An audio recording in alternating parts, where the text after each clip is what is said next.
Right now at 6, authorities in southwest Missouri discover a suspicious device during a traffic stop. And we start off the morning with low visibility and cooler temperatures, but we warm up to have a nice and sunny day. I'll talk about that coming up. Plus, a local woman says her complaints about mold will cause her to lose her home. The 4 states' most watched news starts now. Well, good morning and welcome to the KOAM Morning News. It's 6 a.m. I'm Elise Snowy. And I'm Lindsay Gaffney. Yes, and it's Wednesday, September 25th, and we have Lindsay with us for the rest of the week, the first full week of fall. And you know what? It feels just like you can start doing all those fun fall activities out there. It does, pumpkin patches and all that. Yeah, the leaves are changing. It's fantastic. We start the morning off pretty cool, but unfortunately we've got some pretty dense fog to deal with as well. So let's go ahead and take a look outside.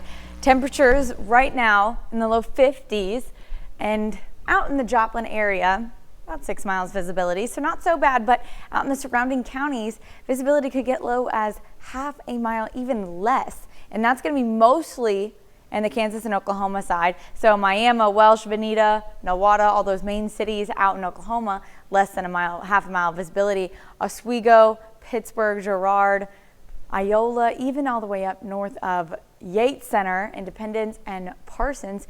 Again, less than half a mile visibility. This dense fog continues but isolates a little bit more as we move into the morning hours, about 9, 10 a.m. And then mostly just Oswego, Parsons, Chanute, Welsh, Veneta, Miami, and Grove. So that's mostly just the Kansas and Oklahoma side. Then finally clears out to have a pretty good day. Sunny, and most of the clouds have already cleared out of here, so we're looking good to start the morning off. Temperatures in the mid 60s by 10 a.m. and by about noon to 1 p.m. mid 70s. Now we warm up a little bit more after that, up to the upper 70s, but overall the next couple of days are going to be mild, upper 70s, sunny skies. It's not until Friday that we actually see some showers from Hurricane Helene. It makes landfall on, let's Thursday evening, and that's going to be a Category 3 as it makes landfall with winds over 120 miles per hour. Now, the reason we get some of those showers is kind of a rare phenomenon, but I'll talk about that coming up. All right, thanks, Lindsay. Well, the state of Missouri carries out the execution of Marcellus Williams by lethal injection last night. The execution came shortly after the U.S. Supreme Court rejected a request from Williams' attorney to delay.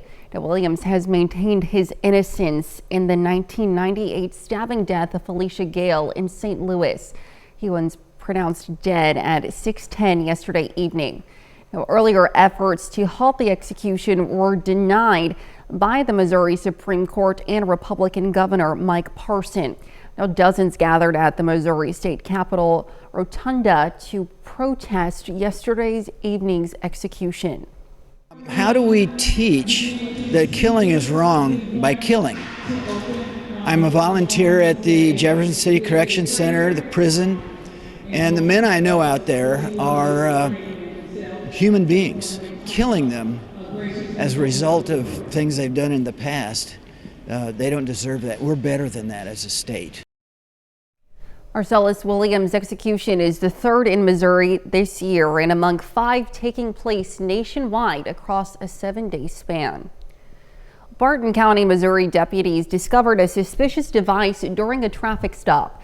It happened around 3 yesterday afternoon. Authorities closed traffic in the area for about 3.5 hours. The Springfield Fire Department bomb squad inspected the device and discovered it was, in fact, an explosive device. Now, they rendered the device safe and transported it to their facility. One man is in custody and formal charges are pending. No one was injured. Well, search and rescue crews in Berry County, Missouri respond to an alert of 2 adults lost in part of the Mark Twain National Forest. Now, the alert came in just after 1 yesterday morning. Search and rescue from Central Crossing Fire Protection District responded with equipment and a search and a rescue canine to the Piney Creek Wilderness area of the park. Now, crews found the pair okay at around 5:40 yesterday morning. And to be the first to see breaking news, weather, and sports, you can download the KOAM News app. It's available free of charge in the Apple App Store and the Google Play Store. Just search for the KOAM News app. Well, a Pittsburgh woman believes her lease is no longer being renewed because she reported mold concerns at her home. Susan Ledbetter has lived at the Pittsburgh Highland development for the past 6 years. She says she struggles with mold every year, an issue KOAM reported on back in 2019 when the development was under different management. Now in August, Ledbetter says the mold was the worst she's seen it. The owners moved her in a hotel while even her floors had to be replaced. Now, since then, she says she's received a notice that her lease is no longer being renewed. She believes it is because she has reported the issues with mold. Now, she says other tenants have similar concerns but are now fearful to speak up. The thing is, we were getting sick. It was disgusting in here, and it's flat out wrong to treat people like that. But you're mad at me because I asked you to do something you should have done in the first place. It's your job. I mean, if I could fire them for not doing their job, they would have been fired 6 years ago because they don't do anything. Now, we reached out to the Moline Management Company who manages the development for a statement. The CEO says any mold issues at the development has been resolved. He says the company is not the true owners of the property, but declined to provide further information about the ownership. Well, it's an exciting time here at KOAM. For months now, our crew has been working behind the scenes, preparing to bring you a whole new way to receive the 4 states' #1 news station. It's our brand new 24-hour streaming service, the KOAM Plus app. And who better to introduce it than our own streaming anchor, Jordan Keys. I am here in the KOAM Plus Digital Center, where every day we'll be working to share with you live news updates, breaking news, and weather forecasts from the Skywatch weather team. This is my workspace and where a lot of that content starts, and it's all designed to make sure that you can stay up to date with the news and weather in a different, easy way. So what can you get from KOAM Plus? Well, you can get and stay informed. We've overhauled our streaming efforts to bring you top-of-the-hour live updates, breaking news as it happens, and weather every 10 minutes. The free app is the best way to get the news that matters to you on your time 24/7. In addition to streaming our regular morning and evening newscasts for free, you'll get live updates throughout the day with the most up-to-date information on stories that matter to you. The new look of KOAM Plus also has a graphic with live radar information and forecasts for cities around the 4 states anytime you turn it on. You can also see updated headlines of the day scrolling below. One of my favorite parts of the app is the on-demand content. All our videos live here, and you can watch past special reports, in-depth interviews, and exclusive content you can't get anywhere else. And if you don't have a connected TV, don't worry. You can always watch the stream on KOAM Plus anytime. KOAM Plus powers the stream on the KOAM News Now app and on KOAMNewsNow.com. I'm Jordan Keys, KOAM News Now. Well, you'll be able to watch the new streaming player on all KOAM digital platforms. And that's a look at this morning's top stories and weather in our first 7 minutes coming up on the KOAM Morning News. 2 passengers on a United flight were injured when the pilots responded to an onboard midair collision system warning. Plus, missiles lit up the sky above the Israel-Lebanon border after Israel launched dozens of new strikes. And Lindsay Gaffney returns with another look at your Wednesday forecast. You're watching the KOAM Morning News. We'll be right back, but first, here's a live look from Webb City for Paint the Town Red.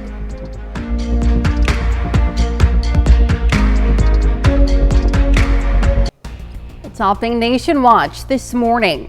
In July, U.S. home prices hit a record high for the 14th month in a row. The latest S&P CoreLogic Case-Shiller U.S. National Home Price Index was released yesterday. Now, the index rose 5% in July from a year earlier. Low inventory has been pushing home prices up for decades, and it's not all bad news for prospective home buyers as the pace of home price growth in July continued to slow down. Also, mortgage rates are down. At last check, the average 30-year fixed-rate mortgage was at its lowest level since early 2023. Well, Petco is recommitting to an adoption-only policy for rabbits. This change comes after Rabbit.org accused the company of betraying its previous promises to stop all rabbit sales. Petco recently completed a limited pilot program that sold less than 50 rabbits in select locations. All remaining miniature rabbits as part of the program will now be offered for adoption. Animal welfare groups criticize the sale of rabbits because it leads to regretful owners who don't understand the cost and time it takes to care for these animals. Well, 2 passengers were injured on a United Airlines flight last week after the pilots responded to an onboard mid-air collision system warning. Now, the flight had departed from Newark, New Jersey, and the incident happened when the flight was about 70 miles north of its destination, which was San Francisco. The flight was at 31,000 feet when the FAA says the pilots responded to a traffic collision avoidance system resolution advisory. Those advisories are treated as extreme warnings of a possible collision, and the pilots are required to act immediately. Flight data showed 2 other flights were within 3,000 feet below the United flight. 1 passenger received serious injuries and another received minor injuries. Well, this morning, new rising fears of all-out war in the Middle East as Israel began a barrage of strikes in southern Lebanon targeting Hezbollah. Hundreds of people, including a senior Hezbollah commander, have been killed. Hezbollah now claims it has launched a rocket in retaliation over that commander's killing. The escalation comes as world leaders have gathered at the United Nations this week. Jared Hill has more from New York. Overnight missiles lit up the sky above the Israel-Lebanon border after Israel launched dozens of new strikes targeting Hezbollah. The Iran-backed militant group has confirmed that a top commander was killed in a strike near Beirut. Lebanese health officials say in just a matter of days, more than 500 people have been killed, including dozens of children. Thousands of others have fled. The situation is difficult and frightening, she says. Israel says its Iron Dome intercepted hundreds of Hezbollah missiles as military officials there insist they want their operation to be as short as possible. In a recorded message, Israeli Prime Minister Benjamin Netanyahu told the Lebanese people Israel's fight is with Hezbollah, not them, while warning that anyone who hides rockets in their garage will not have a home. Back in the U.S., in his final speech before the United Nations General Assembly, President Joe Biden called for diplomacy. Full-scale war is not in anyone's interest. Even if the situation has escalated, a diplomatic solution is still possible. Jordan's King Abdullah called for the UN to create a protection mechanism for Palestinians and sounded this warning. I cannot recall a time of greater peril than this. Last night, crowds took to the streets of New York protesting the latest strikes. An emergency UN Security Council meeting has been called to discuss the situation later today. Jared Hill, CBS News, New York. Now, the leaders of Israel and Lebanon are expected to address the United Nations on Thursday, as is a representative for the Palestinian Authority. Today, Ukraine's President Volodymyr Zelensky will deliver his address, now more than 2 years since Russia invaded his country. And that's a look at some of today's top national stories. Here's Lindsay with a look at the forecast. We start the morning off pretty cool and dense fog as well through about 10 a.m. Unfortunately, or clearly, the fog clears out and we warm up to the upper 70s and a clear day for the most part. Now, that continues through the weekend, but we also have some slight rain chances, and I'll talk about that coming up.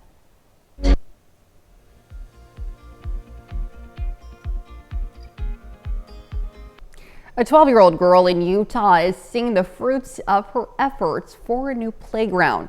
The preteen took a crayon drawing to City Hall in Clearfield to make her case, and she won.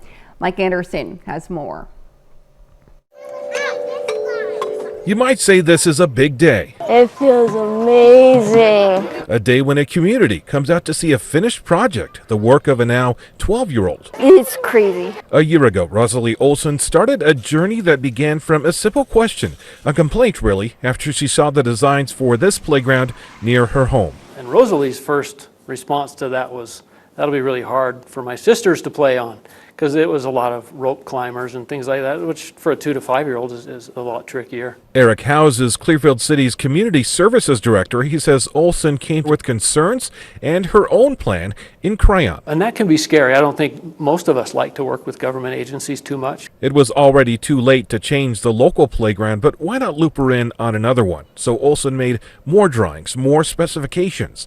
They came together and made something. It's a really cool playground, and what it is today turned out a lot better than any kind of private gripe or complaint can do. It's just really cool. Something cool that a lot of people can enjoy, and a story she says she may share for a while down the road. It means a lot, and now I can, when I'm older, I can tell my boyfriends and maybe tell them that when you fight City Hall, sometimes you win. She saw something she didn't like.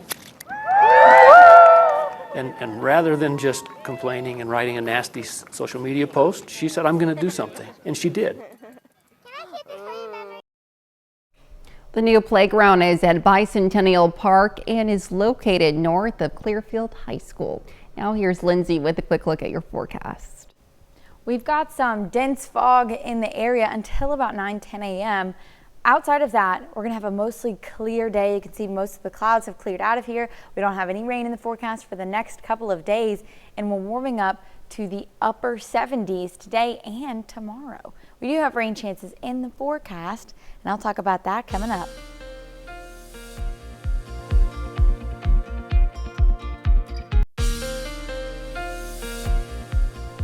Well, taking a look downtown Pittsburgh right now, looking good, still pretty light traffic. It is 6:30 or almost 6:30 this morning, and overall it's going to be a pretty good day. We've gotten a lot of rainfall the last weekend, and in the last 24 to 48 hours we got another about 2 inches out in the eastern counties out in Missouri, which is good because actually this is the exact area where we actually see a moderate to severe drought starting to creep in. Now, Drought Tracker gets updated on Thursday, so we'll take a look tomorrow of what that rain did for us. But until then, we're going to be pretty average, mild temperatures to start off today and tomorrow. We're in the mid 50s. Pretty foggy though, so in some areas dense fog, less than half a mile visibility, especially on the Kansas-Oklahoma side, and pretty calm winds. Now, sunny day overall, temperatures getting up to the upper 70s, 78, 79 is a high today. Pretty warm for, especially since we've seen the last couple of days rather cool. Now we still have a northerly breeze, so we do drop down into the lower 50s tonight for our overnight low, but by 7 p.m. low 70s. 8 p.m., 9 p.m. already in the 60s, and then that just continues to drop, though we stay clear. We don't have any rain on the forecast until Friday afternoon. We actually have a warm up in the forecast as well because we've got this ridge forming over the area. Now we see that actually move over our area later into the weekend, but first what we're going to see is actually Hurricane Helene, as it moves in. Now this is a rare phenomenon because this hurricane's making landfall off the coast of Florida, and usually what we see, especially with a stronger hurricane like this one, it'll be a Cat 3 when it makes landfall with winds over 120 miles per hour. Usually what we see is it shifts off to the northeast, but because we already have a low pressure positioned over just east of us, it's going to actually pull that hurricane and gravitate towards that low. So this is called the Fujiwara effect, and it just means that one low is already positioned as a hurricane pushes in, and they rotate around each other. So as this hurricane pushes into Georgia and eastern Tennessee, it starts to rotate west, And that's how we're going to see some of those showers. Now, that's not happening until early afternoon on Friday, about 2-3 p.m. We're going to get a few of those showers and some overcast conditions for most of the day on Friday. But then that current low overtakes the Hurricane Helene, and then it'll continue to shift off to the east. But it is a pretty cool phenomenon that happens. Now, outside of that, we do have that warm up through the first half of the work week, but until then, pretty mild temperatures. Now let's go over to Elise with Health Watch. All right, thanks, Lindsay. Well, hospitals in rural parts of the U.S. have limited ability to care for children. A study published in JAMA Network Open found children in those areas are 6 times as likely to show up at a hospital that doesn't have pediatric services and twice as likely to be admitted to one without pediatric beds. Now, the study found these children, especially those with more complex medical issues, face a greater risk of dying during their visit. Well, new cancer diagnoses plummeted in 2020 due to COVID-19 disrupting screening, and a new analysis by the National Cancer Institute shows little evidence of a rebound that would account for the decline. Now, researchers expected to see an increase in rates for all cancers in 2021, including ones in more advanced stages, but they've only seen an uptick in breast and possibly pancreatic cancers. And about 36% of children are nearsighted, but a new study in the British Journal of Ophthalmology estimates that will increase to 40% by 2050. And that means there will be more than 740 million cases of myopia around the world, with the condition affecting girls more than boys, as well as those living in East Asia or urban areas. And that's a look at some of today's top health stories. We'll be right back. Right now at 6:30, road crews in Joplin see the finish line for a major road construction project. We start off the morning with some fog, but clear skies, and we warm up to have a pretty nice day. I'll talk about that coming up.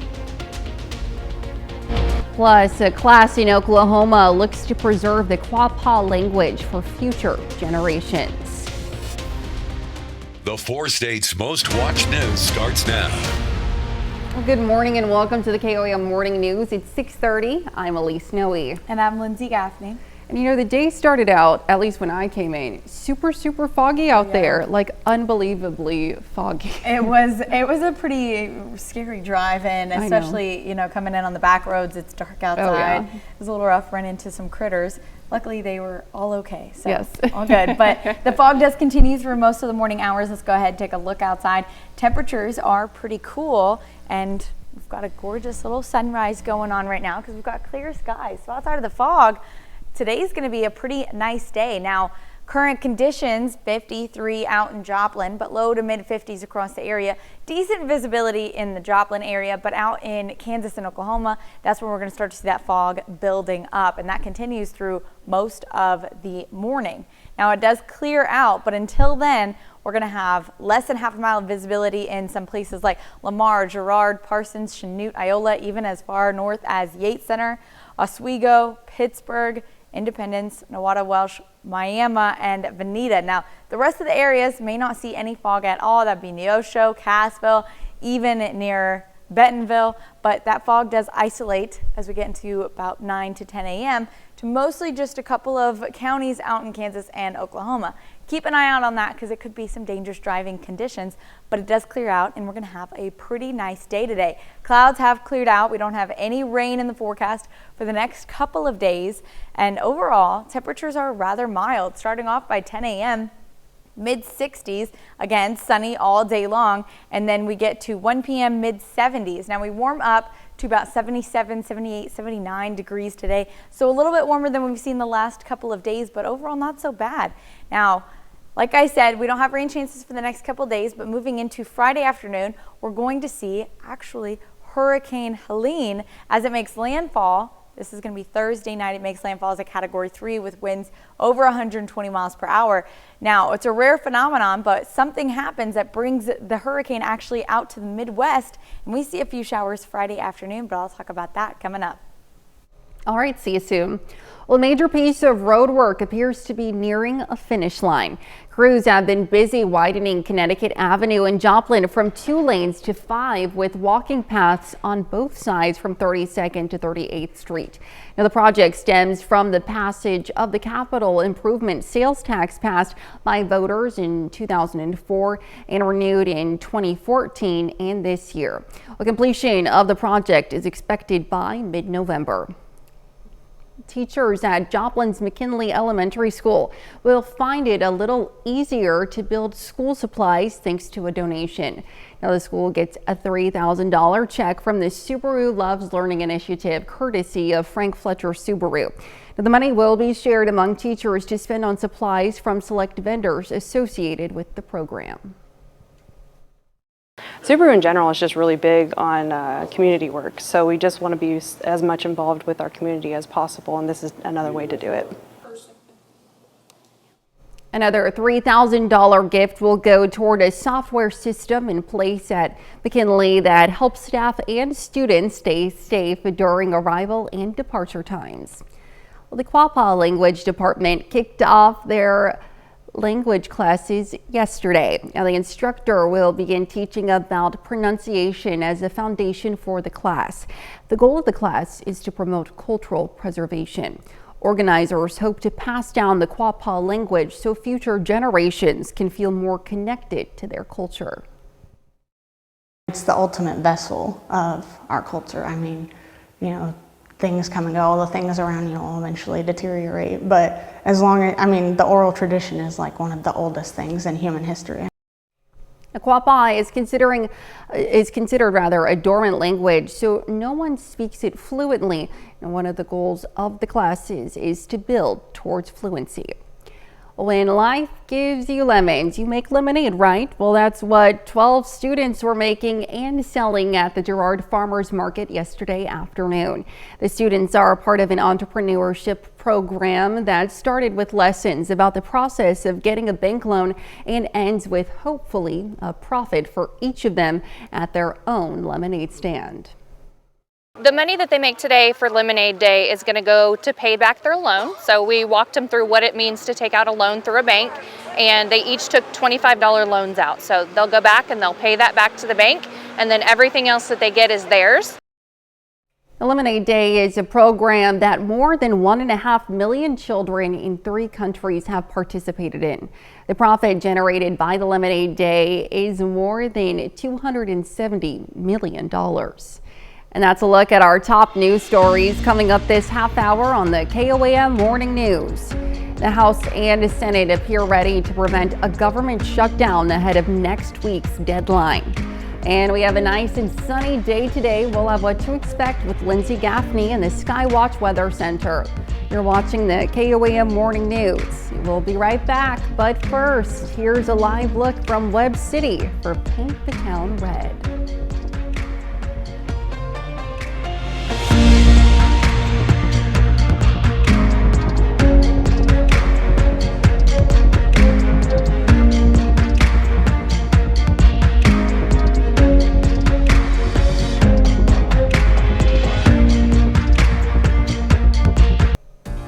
In Consumer Watch this morning, well, nothing is set in stone yet, but it looks like the U.S. government won't be forced to close its doors next week. Lawmakers appear poised to work together and prevent a government shutdown. John Lawrence reports. Both chambers of Congress didn't wait until the last minute, but it was pretty close. If we work together, stay away from poison pills and partisanship, we can avoid a government shutdown. The Senate has come to terms on an agreement that calls for a vote on a government funding extension once it gets through the House of Representatives. The continuing resolution, or CR, pushes the government's shutdown deadline from September 30th to December 20th.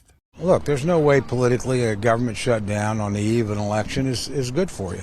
Not good for the president, not good for the Republican House majority, and more importantly, just not good for the country. House Speaker Mike Johnson and his fellow Republicans need votes from their Democratic colleagues to get the CR approved. Thankfully, we're on track to avoid all this mess. Once it's sent over, the Senate stands ready to get to work to get this bill done quickly. And some members of the GOP are less than pleased with the situation. It's disappointing. We have a Republican majority. We should be cutting spending, not continuing to pass spending bills that grow the national debt. The Biden administration is calling for the swift passage of the bill so that there's time to approve appropriation bills for the 2025 fiscal year. I'm John Lawrence reporting. The Justice Department has filed an antitrust lawsuit against Visa. It's alleging that the credit giant is monopolizing the debit market by pressuring banks and merchants into agreements that penalize companies for using competitors' debit products. Now, according to the complaint, more than 60% of debit transactions in the U.S. are conducted using Visa's network, with the company earning roughly $7 billion a year in processing fees. Visa slammed the government's suit as meritless. Well, soon Americans will be able to get free at-home COVID test kits again. The federal government will restart the program this fall, and people can order up to 4 free tests at the covidtested.gov website, and the U.S. Postal Service will deliver them. The website says orders can be placed at the end of September.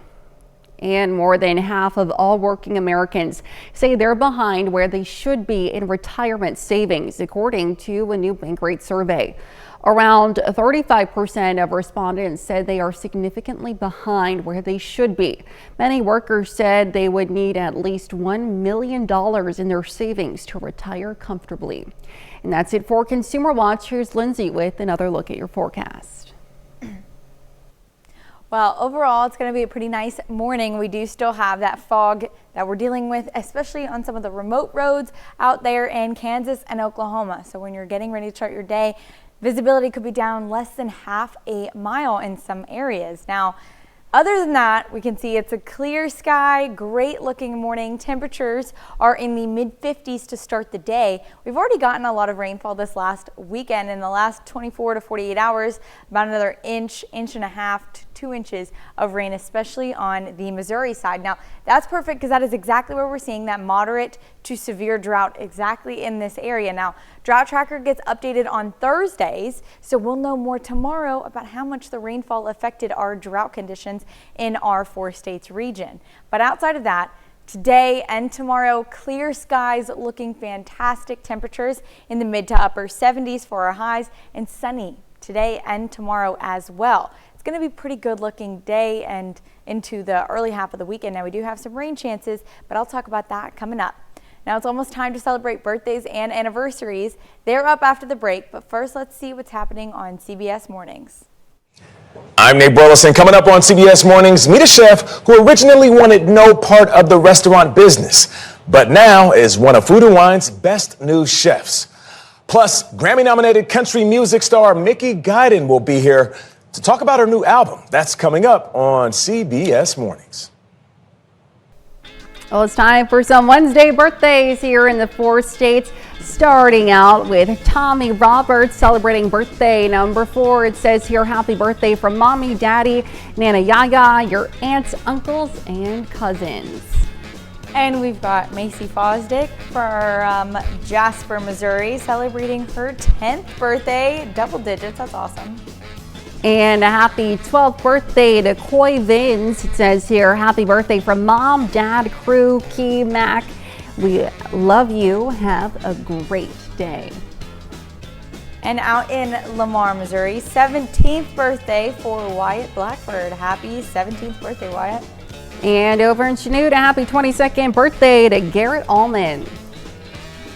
Now, Robert Fecky celebrating his 40th birthday. We love you, Willa, Kenzie, and Kristen. And over in Galesburg, a happy 44th birthday to Rebecca Pack. And we're in anniversaries. We've got a 3rd anniversary for Peta and JC Westervelt out in Columbus, Kansas. Happy anniversary, you guys. And a happy birthday to Molly Lovell in Frontenac. We've also got Matt and Tammy's 20th birthday out in Weir, Kansas as well. Yes, and a happy birthday to Molly Lovell once again over in Frontenac. And then a happy birthday to Kathy Thompson in Coffeyville. I messed up the list there. That's okay. And we've also got another anniversary, 59th anniversary out in Pittsburgh, Kansas. That is a huge celebration out for Floyd and Dixie Woods. Congratulations, you guys. And over in New Strawn, a happy birthday to Angie Kirchner. And finally, Michael Haggerty, happy birthday to you as well in Frontenac, Kansas. And yes, a happy birthday and happy anniversary to everyone on that list. If you'd like to submit your birthdays and anniversaries to celebrate with us, you can do so by emailing birthdays@koamnewsnow.com. Now here's Lindsay with a look at the forecast. Well, taking a look downtown Pittsburgh, traffic starting to pick up slightly. We're now closer to 7 a.m. So when you're getting your day started, getting ready to go to work, go to school, you're going to be met with quite a gorgeous sunrise. But unfortunately, still some fog out there. Now, 7th and Rangeline, again, clear skies, nice sunrise. But out in some of those back roads, might be with some dense fog, less than half a mile visibility, especially out in the Kansas and Oklahoma side. But outside of that, clear skies continue for the next couple of days. We don't have any rain chances on the forecast until Friday. So let's start our planner. Starting your morning off, temperatures in the mid-50s, so a cool start, but clear. Now we do have that fog to deal with until about 10 a.m. So watch out, especially on those back roads. It could be dangerous, low visibility, but it clears out pretty quickly and we get up to 78 for our high. And again, sunny all day long. We do still have a northerly breeze, so a nice cool breeze going on out there. By 7 p.m. we're in the low 70s, and then by 8 p.m. already in the 60s. It's going to be a clear, cool night, and then our overnight low dropping down to about 51 degrees. So definitely a cool night, but a slightly warmer day today.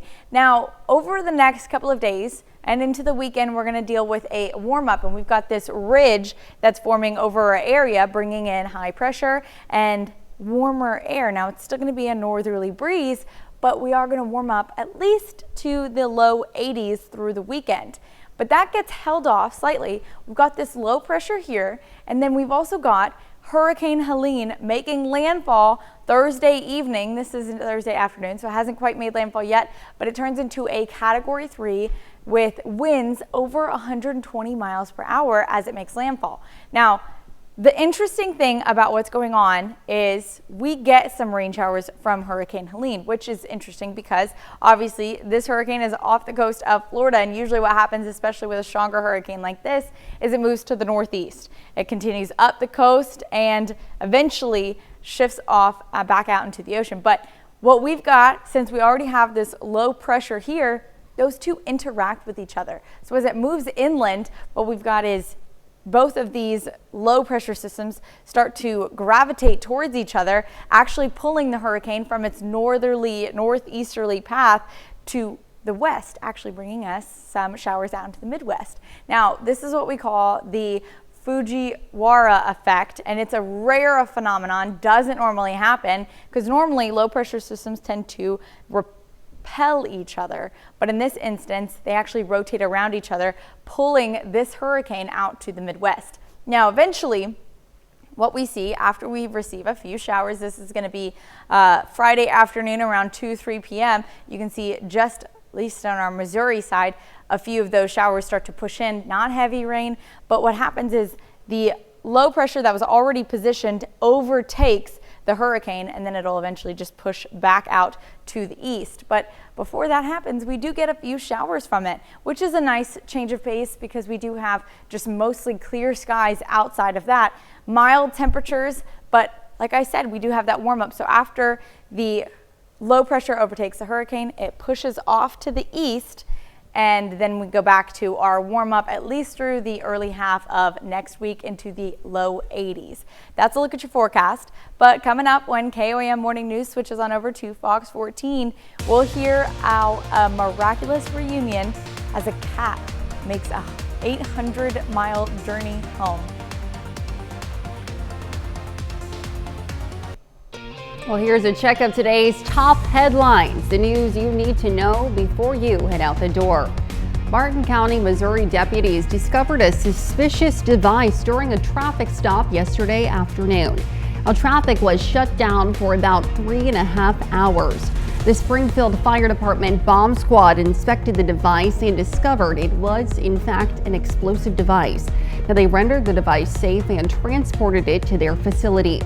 One man is in custody and formal charges are pending. Well, the state of Missouri carries out the execution of Marcellus Williams by lethal injection last night. The execution came shortly after the U.S. Supreme Court rejected a request from Williams' attorney to delay. Marcellus Williams' execution is the third in Missouri this year and among 5 taking place nationwide across 7 days. Well, teachers at Joplin's McKinley Elementary School will find it a little easier to buy school supplies thanks to a donation. Now, the school gets a $3,000 check from the Subaru Loves Learning Initiative, courtesy of Frank Fletcher Subaru. The money will be shared among teachers to spend on supplies from select vendors associated with the program. And that's a check of today's top headlines, the news you need to know before you head out the door. Well, overall today, it's going to be clear skies. You can see a nice sunrise out in 7th and Rangeline. Temperatures are pretty cool this morning, and we also have pretty dense fog, especially out in Kansas and Oklahoma and those counties, until about 9 to 10 a.m. before clearing out. Our highs today in the upper 70s, and that trend continues for the next couple of days. Mild temperatures and clear skies. What a gorgeous sunrise out there, and it sounds like we're in for a great day, so I'm pretty excited about that. Well, coming up today at noon, we're making old-fashioned German stuffing in the Mr. Food Test Kitchen. And your morning news continues on KOAM with CBS Mornings. Or you can switch on over with us on Fox 14, where your only local morning news continues. This morning, Gene Allen joins us in the studio to talk about the 78th annual McCune Fall Festival. Plus, Wendy Powell also joins us in the studio for another Wildcat Wednesday. But that'll wrap it up for now. We'll see you back here tomorrow morning at 5 a.m. And we'll see you today at noon.